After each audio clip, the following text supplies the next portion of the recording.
Hello guys, naranasan mo na bang magkaroon ng problema sa audio ng iyong laptop pagkatapos mag-upgrade ng storage at Windows operating system?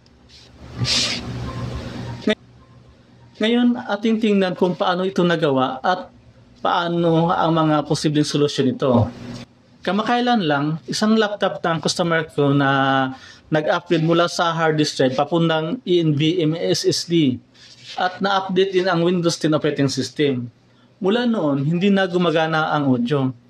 Yung may-ari mismo ng laptop na to, para makapagpakinig siya ng music, gumagamit na lang siya ng Bluetooth speaker dahil ni ang onboard speakers o kahit ang headset na ikakabit sa audio jack ayaw maglabas ng tunog.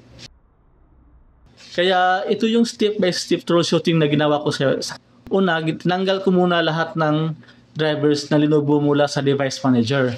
Pagkatapos, nag-download ako ng panibagong drivers direkta mismo sa official website. Then, in-install ko muna ang chipset driver at saka ko sinundan ng audio driver at iba pang kinakailangang drivers. Pero, hindi pa rin nag-work sa audio. Tinesting ko din gamit ang Lenovo software update tool para sa automatic detection at update drivers, pero pareho lang yung kinalalabasan. Walang naging pagbabago sa audio.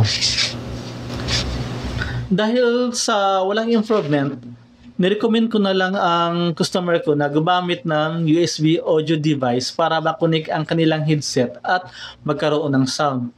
Pero yun nga lang, ang onboard speakers ng laptop, hindi na talaga siya magagamit.